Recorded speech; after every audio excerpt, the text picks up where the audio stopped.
ሰላምታና ብታሕኩም ክቡራት ቀለታው ዜና እንሆ ቤት ምኽሪ ጸጥታ ሕብራት ሃገራት ሎሚ ድሕሪ ምሳሕ ኣብ ጉዳይ ትግራይ ከም ዝዘራረብ ተፈሊጡ ኣብ ኒውዮርክ ትርከብ ወኪልና ማርጋሬት ባሽር ከም ዝገለጸቶ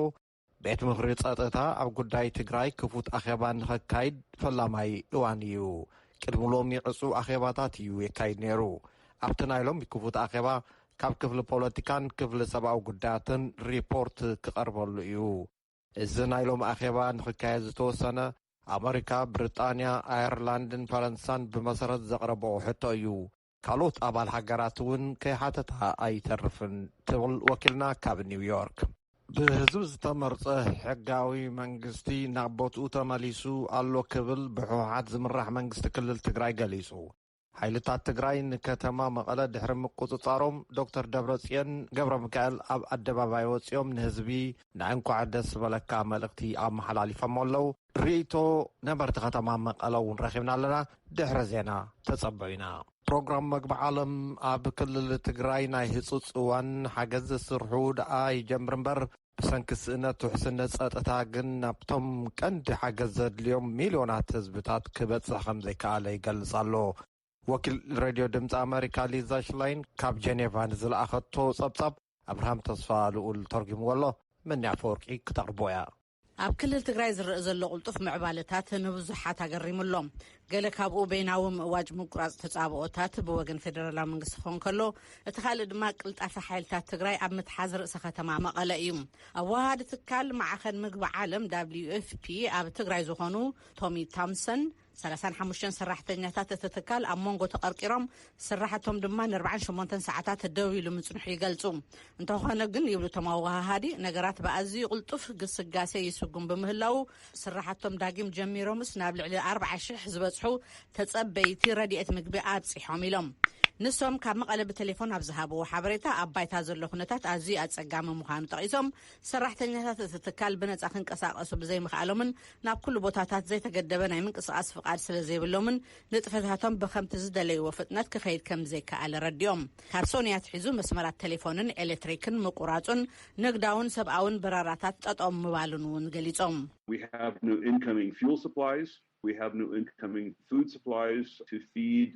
ዝመጸና ነዳዲ ከምኡውን ህዝቢ ክንዝርግሖ ዝተመደበ ቀረባት ምግቢ የለን ሕጂ ቤት ኣብ ኢድና ዝጸንሐ ጥራይና ንወሳወስ ዘለና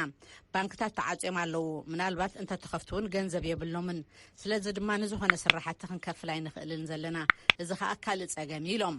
ሓያሎ ዘይመንግስታውያን ትካላት ብሰንኪ ዘሎ ሕፅረት ገንዘብን ካልእ መሰላጥያታትን ስራሕተን ደው ከብላ የሓስባ ምህላወን እውን ቶምሰን ወሲኾም ትካሎም ናብ ሰሜን ምዕራብ ትግራይ ንዓበይቲ መኻይን ንኽልተ ሰሙን ጥራይ ዘንቀሳቕስ ነዳዲ ዘይቲ ከም ዘለዎም እውን ኣይሓብኡን ድሕሪኡ ግን ብሰንኪ ሕፅረት ነዳዲ ደው ከብሉ ክግደዱ እዮም ንምዕራብ ትግራይ ዘራኽብ ቁልፊ ድልድል ተከዘ ብሓሙስ ድሕሪ ምዕናው ነቲ ዝነበረ ጸገም መሊሱ ኣብኢስወሎም ምስቲ ኩሉ ዘሎ ሽግራት ግን እቲ ኩነታት ምዕዳል ረድኤት ቀልጢፉ ክመሓይሽ በዓል ተስፋ ምዃኖም ቶምሰን ጠቒሶም ኣለዉ ምስ ላዕሎት ኣመራርሓ በበይኖም ሓይልታት ክዘራረቡ ምምዳቦም እውን ገሊጾም ብነፈርቲ ዝዕደል ሓገዝ እውን ኣካል ናይቲ ውጥን ዘሎ መደብ እዩ ቶምሰን ይውስኹ I'm cautiously optimistic that at least an air bridge might be available in the coming days. ናይ ነፈርቲ ሓገዝ ኣብ ዝቕጽላ መዓልታት ክፍቀድ በዓል ሙሉእ ተስፋኤ ንሱን ተሰሊጡ ንምንቅስቓስ ኣባላትናን ሕፅረት ኣጋጢምና ዘሎ ገንዘብን ክፈትሕ እዩ እዚ ዓብዪ ሓገዝ ኢሎም ትካል ማዕኸን ምግቢ ዓለም WFP ናብ 2.1 ሚልዮን ህዝቢ ትግራይ ንምብጻሕ ዓሊሙሎም ካብዚኣቶም እቶም 350,000 ዜጋታት ኣብ ድርኩኺት ዓጸቡ ሓደጋ ዘለዉ እዮም ብመሰረት ካብቲ ትካል ዝተረኽበ ሓበሬታ ነዚ ወጢንዎ ዘሎ ዕላማ ንምህራም ዘይተገደበ ናይ ምንቅስቓስ ፍቓድ ከምኡውን ንህይወት ኣድሕን ዝውዕል ኣስታት 176 ሚልዮን ዶላር ኣሜሪካ የድልዮም እዚ መጠን ገንዘብ እዚ ሒዝናዮ ዘለና ዓመት ክሳብ ዝውዳእ ምዃኑ እዩ የቕንያልና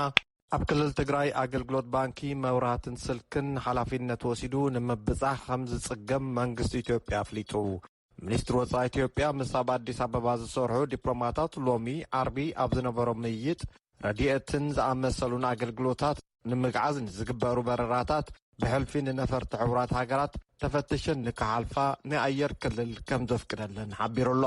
እንተኾነ እተን ነፈርቲ ኣብ ክልል ትግራይ ድሕሪ ምእታውን ጸገምን ተጋጢምዎን ሓላፍነት ከም ዘይወስድ ንናይ መገዲ መጓዓዝያ እውን ሓላፍነት ከም ዘይወስድ መንግስቲ ኢትዮጵያ ኣፍሊጡ እዩ ድልድል ተከዘ ከም ዝተሰበረውን ሚኒስትሪ ወጻኢ ኢትዮጵያ አረጋጊጽሎ ነታኺባ በመደረ ዝኸፈቱ ሚኒስትሪ ወጻኢ ኢትዮጵያ ደመቀ መኮንን ቅልውላው ትግራይ ንምፍታሕ ኩሉ ሓቆፍ ልዝብ ንምክያድ ዝሕግዝ ፍኖተ ካርታ ተዳልዩ ኣሎ ከም ዝበሉ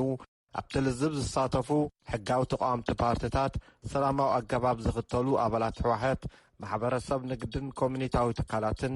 ዓበይቲ ዓድን ካልኦት ፍሉጣት ውልቀ ሰባትን ዝሳተፍሉ ከም ዝኾነ ተገሊጸሎ ይብል ወኪልና ኬነዲ ኣባተ ዝለኣኾ ሪፖርት ናይዚ ሙሉእ ሪፖርት ድሕሪ ዜና ክቐርብ እዩ ንምዕራብ ትግራይ ዘራኽብ ወሳኒ ድልድል ተከዘ ምዕናው ስክፍታታት የዛይደሎ ኣህጉራዊ ትካል ኮሚቴ ድሕነት ወይ ከዓ IRC ብትዊተር ኣብ ዘርግሑ ሓበሬታ ንትግራይ ዘራኽብ ድልድል ተከዘ ብምዕናው ነቲ ክካየድ ዝድለ ሰብኣዊ ሓገዛት ዝዕንቅፍን ድሕሪት ዝመልስን ምዃኑ ገሊጹሎ ንኩላቶም ኣብዚ ኩናት ዝዋስኡ ዘሎ ወገናት ንሰላማዊ ህዝቢ ንምሕጋዝ ዘይተገደበ ናይ ምንቅስቓስ ፍቓድ ክህቡ ድማ እቲ ትካል ተማሕፂኑ ኣማሕዳሪት ናይቲ ብኣሜሪካ ዝመሓደር ናይ ሓገዝ ትካል USAID ዝኾና ሰመንታ ፓወር ከም ዝገለጽኦ ድሕሪ ምዕናው ድልድል ተከዘ ካብተን ንትግራይ ዘራኽባ 4 መስመራት ሎሚ ሓንቲ ጥራይ ተሪፋላ ኢለን ወሃቢ ቃል ውድብ ሕቡራት ሃገራት ኤሪክ ኮነካ ጋዜጠኛታት ንዝቐረበሎም ሕቶ ክምልሱ ከለዉ ሰራሕተኛታትን ናይ ካልኦት ትካላትን ናብ ትግራይ ከይዶም ሓገዝ ክህቡ ንጽዋዕ ኣለና እዚ ንሰምዖ ዘለና ምዕናው ናይቲ ድልድል ሓቂ እንተኮይኑ ነቲ ዝድለ ዘሎ ሓገዝ ንድሕሪት ዝመልስን ተስፋ ዘቑርፅን እዩ ኢሎም ኣባል ትካል ሓገዝ USAID ዝኾና ሳራ ቻርለስ ብሰሉስ ንሓገግቲ መንግስቲ ኣሜሪካ ኣብ ዝሃቦ ምስክርነት እቶም ጥሜት ዝንጸላልዎም ዘሎ ዜጋታት 11 ሚልዮን ከም ዝበጽሑ ኣመልኪተን እየን ፍልጦፍ ፍታሕ ምዘይህሉ ዝኸፍአ ክስዕብ ምዃኑ ድማ ኣጠንቂቐን ወሃቢ ቃል ውድብ ሕቡራት ሃገራት ብወገኑ ብሰንኪ ኣብ ባይታ ዝረአ ዘሎ ቅልጡፍ ምልውዋጥ እቲ ዝነበረ ዘይምችው ኩነታት መሊሱ ከም ዝበኣሶ ገሊጸሎ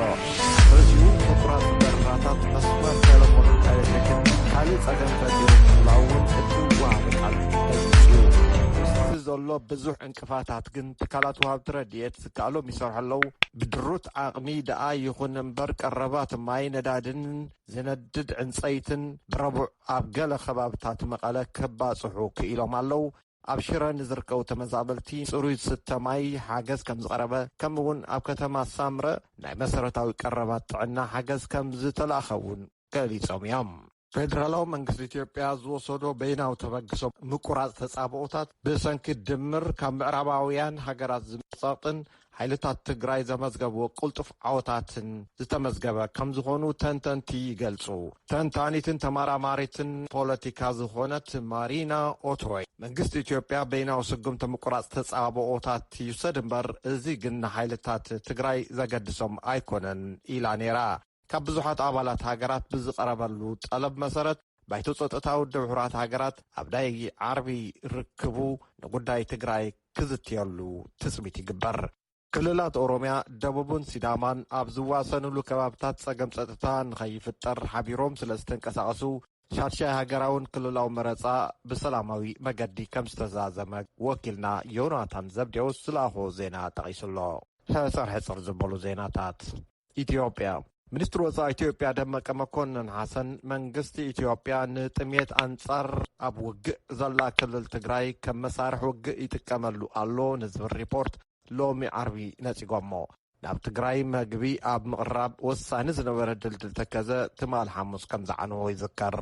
ሕቡራት ሃገራት ኩነታት ትግራይ ተባራዕን ምግማቱ ዘይከኣልን ኮይኑ ከም ዘሎ ወሃቢት ቃል ሕቡራት ሃገራት ገሊጻ ዓበይቲ ከተማታት ክልል ትግራይ ህዱኣት ኮይነን ከም ዘለዋ ኣብ ዞባታት ደቡብን ሰሜን ምዕራብን ግና ዘይተረጋገጹ ውግኣት ቀጺሎም ከም ዘለው እታ ወሃቢት ቃል ገሊጻላ ኣፍሪካ ዝተፈለየ ጭጋረ ዘሎ ቫይረስ ኮሮና ኣብ ኣፍሪካ ብናህሪ ገፋሕ ከም ዘሎ ውድብ ጥዕና ዓለም ኣጠንቂቑሎ ኣብ መወዳእታ ዜና ዕረፍቲ ቅድሚ 18 ዓመታት መራሒ ኢራቅ ዝነበሩ ሳዳም ሁሴን ካብ ስልጣን ኣብ ዘወገደ ኣሜሪካ ኣብ ዝመርሐቶ ወፍሪ ሚኒስትር መከላኸሊ ኣሜሪካ ዝነበሩ ዶናልድ ራምስፌልድ ኣብ መበል 78 ዓመቶም ዓሪፎም